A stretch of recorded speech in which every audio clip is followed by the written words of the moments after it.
खबर तो छपेगी, चाहे जो भी हो अंजाम। नमस्कार, मैं हूं अंजलि और आप देख रहे हैं कलयुग की कलम समाचार पत्रिका। आइए नजर डालते हैं आज की प्रमुख खबर पर। अखिल भारतीय कांग्रेस कमेटी की राष्ट्रीय महासचिव श्रीमती प्रियंका गांधी लगातार जिम्मेदार कौन के नाम से एक श्रृंखला सोशल मीडिया प्लेटफॉर्म पर लिख रही हैं। आज उन्होंने जिम्मेदार कौन के तहत नेतृत्व संकट पर एक सशक्त लेख लिखा है, जो कि उनके फेसबुक पेज पर शेयर भी किया गया है। महासचिव प्रियंका गांधी ने सूर्यकांत त्रिपाठी निराला के उपन्यास कुल्ली भाट की लाइनों से शुरुआत करते हुए लिखा है कि गंगा नदी के पानी में शव तैर रहे थे। शमशान घाटों में इतने शव थे कि उन्हें जलाने के लिए लकड़ियां कम पड़ गई थी। पलक झपकते ही मेरे पूरे परिवार को मेरी नजरों के सामने महामारी ने लील लिया। महासचिव प्रियंका गांधी ने जिम्मेदार कौन श्रृंखला के तहत लिखा है कि आखिर क्या वजह है कि इस महामारी से गुजरते समय हमें वही अनुभव करना पड़ा तो जो पिछली सदी में स्पेनिश फ्लू महामारी के दौरान देशवासियों ने किया था। सरकार द्वारा भगवान भरोसे छोड़ दिए गए भारतवासी आखिर क्यों मदद की गुहार लगाते हुए अपनी जान बचाने के लिए दौड़ रहे थे। गंगा नदी में दिनों दिन तक तैरते शवों का जो मंजर देख पूरा विश्व व्याकुल था, वह क्यों हुआ। उन्होंने लिखा कि एक मजबूत नेता संकट के समय सच का सामना करता है और जिम्मेदारी अपने हाथ में लेकर एक्शन लेता है। दुर्भाग्य से प्रधानमंत्री जी ने इसमें से कुछ भी नहीं किया। महामारी की शुरुआत से ही उनकी सरकार का सारा जोर सच्चाई छिपाने और जिम्मेदारी से भागने पर रहा। नतीजतन जब कोरोना की दूसरी लहर ने अभूतपूर्व ढंग से कहर बरपाना शुरू किया, मोदी सरकार निष्क्रियता की अवस्था में चली गई। इस निष्क्रियता के वायरस को भयानक क्रूरता से बढ़ने का मौका दिया गया, जिससे देश को अकथनीय पीड़ा सहनी पड़ी। महासचिव प्रियंका गांधी ने लिखा है कि यदि प्रधानमंत्री देश दुनिया के विशेषज्ञों द्वारा दी गई अनगिनत सलाहों को नजरअंदाज नहीं करते, यदि प्रधानमंत्री जी खुद के एम्पावर्ड ग्रुप या स्वास्थ्य मामलों की संसदीय समिति की ही सलाह पर ध्यान देते, तो देश अस्पताल में बेडों, ऑक्सीजन एवं दवाइयों के भीषण संकट के दौर से नहीं गुजरता। अगर प्रधानमंत्री एक जिम्मेदार नेता होते और देशवासियों द्वारा सौंपी गई जिम्मेदारी की जरा भी परवाह करते, तो वे कोरोना की पहली एवं दूसरी लहर के बीच अस्पताल के बेडों की संख्या कम नहीं करते। तब उन्होंने ऑक्सीजन ट्रांसपोर्ट के लिए नए टैंकर जरूर खरीदे होते और औद्योगिक ऑक्सीजन को मेडिकल इस्तेमाल के लिए तैयार जरूर की होती। तब उन्होंने हिंदुस्तानियों के लिए व्यवस्था करने से पहले लाखों जीवन रक्षक दवाइयों की डोज विदेशों को नहीं भेजी होती। तब अनगिनत परिवारों को अपने प्रियजनों के लिए मदद मांगते हुए दर बदर भटकना नहीं पड़ता। इतने लोगों की अनमोल जाने नहीं जाती यदि प्रधानमंत्री आने वाले खतरे के लिए पहले से योजना बनाते और निपटने की तैयारी करते।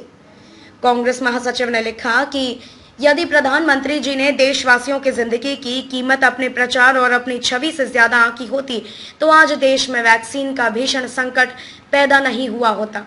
यदि प्रधानमंत्री अपनी कुंभकर्ण नींद से जाकर वैक्सीनों का ऑर्डर जनवरी 2021 तक इंतजार करने के बजाय 2020 की गर्मियों में ही दे देते, तो हम अनगिनत लोगों की जान बचा सकते थे। अपना चेहरा चमकाने के प्रयास में विदेशों में वैक्सीन भेजने से पहले मोदी जी ने यदि 1 मिनट के लिए भी भारतवासियों के लिए वैक्सीन व्यवस्था के बारे में सोचा होता, तो आज हमें लंबी लंबी लाइनों में खड़े होकर वैक्सीनेशन के गति धीमी रखने के लिए बनाई गई पेचीदा रजिस्ट्रेशन प्रणाली का सामना नहीं करना पड़ता। और इस तथ्य के मद्देनजर कि भारत दुनिया का सबसे बड़ा वैक्सीन उत्पादक है, आज हम देश की बड़ी आबादी को वैक्सीन दे चुके होते। कांग्रेस महासचिव प्रियंका गांधी ने लिखा कि यदि प्रधानमंत्री महामारी का सामने से मुकाबला करने का साहस जुटा पाते, तो वे देशवासियों की जान बचाने की इस लड़ाई में अपने विरोधियों को भी बेझिझक साथ में लेते। वे निडर होकर विशेषज्ञों, विपक्षी दलों एवं आलोचकों से बातचीत करते। तब प्रधानमंत्री जी मीडिया का इस्तेमाल अपनी मीडियाबाजी के बजाय जीवन रक्षक सूचनाओं के प्रसार के साधन के रूप में करते और उनके सरकारी सूचना तंत्र में मनगढ़ंत बयानों और आंकड़ों की बाजीगरी के बजाय पारदर्शी तरीके से सही तस्वीर देखने को मिलती।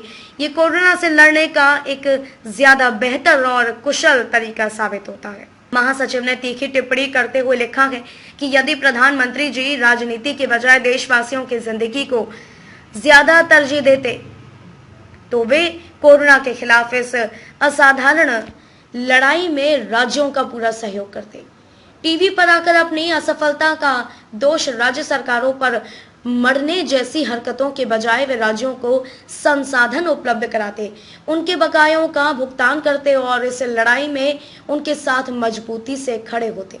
उन्होंने लिखा है कि यदि प्रधानमंत्री एक कुशल प्रशासक की तरह सामने आते, जैसा कि उनका प्रचार तंत्र उन्हें दिखाने को आमदा रहता है, तो वे पहले की अपेक्षा कहीं बेहतर ढंग से जिम्मेदारी अपने हाथ में लेते। यदि वे एक कुशल प्रशासक होते तो वे आगे बढ़कर हर तरह के शासकीय, औद्योगिक, वित्तीय एवं राजनीतिक संसाधनों का सही इस्तेमाल कर इस सदी के सबसे बड़े संकट से देश को उबारने का प्रयास करते। महासचिव ने लिखा है कि यदि प्रधानमंत्री जी एक सक्षम और दक्ष प्रशासक होते तो कोरोना की दूसरी लहर के मद्देनजर पहले अपनी रणनीति बनाते और तैयारी रखते। अगर वे एक सक्षम प्रशासक होते तो वे विज्ञान और आधुनिकता को परे रख कर कोरोना के अंधकार से निपटने के लिए थाली पीटने, दिया जलाने जैसे तरीके ना बताते। उन्होंने लिखा है कि प्रधानमंत्री जी के समर्थकों ने जैसी उनकी एक छवि देश भर में प्रचारित कर रखी है, काश वह वैसे होते और एक राजनेता की दिलेरी रखते या उनमें एक सच्चे नेता में पाई जाने वाली करुणा और साहस होता, तब वे संकट के समय असहनीय पीड़ा का सामना कर रहे देशवासियों को सांत्वना देने, हौसला बढ़ाने के लिए सामने आते। जब देश को उनकी सबसे ज्यादा जरूरत थी, तब वे बहाने बनाने की बजाय देशवासियों के साथ एक चट्टान की तरह मजबूती से खड़े मिलते और लोगों की जान बचाने के लिए धरती आसमान एक कर देते। पर उन्होंने ऐसा कुछ भी नहीं किया। उन्होंने लेख के अंत में लिखा है कि असल में प्रधानमंत्री दुबक कर तूफान के थम जाने का इंतजार करते रहे। भारत के प्रधानमंत्री ने कायरों सा बर्ताव किया। उन्होंने 139 करोड़ लोगों को मझधार में छोड़कर देश का भरोसा तोड़ दिया। महासचिव ने अपने लेख में कहा है कि पूरा विश्व प्रधानमंत्री की प्रशासकीय अयोग्यता का गवाह बन गया है। गुमान में जीने की उनकी आदत का पर्दाफाश हो चुका है। हिंदुस्तानियों की जिंदगी से ज्यादा उनके लिए राजनीति मायने रखती है। सच्चाई से ज्यादा उनका सरोकार प्रोपेगेंडा है। अब वक्त आ गया है कि हम पूछें, जिम्मेदार कौन? लखनऊ, उत्तर प्रदेश से कलयुग की कलम समाचार पत्रिका की खास report. The government failed us on every front. They could have managed the situation so that we had enough oxygen for all the hospitals.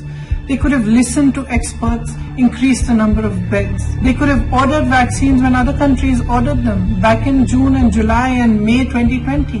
But they did none of this. They just left people to fend for themselves. They are answerable to the people of India for this complete failure of governments, for their obsession with propaganda and PR, and for putting it above the lives and the health of our people.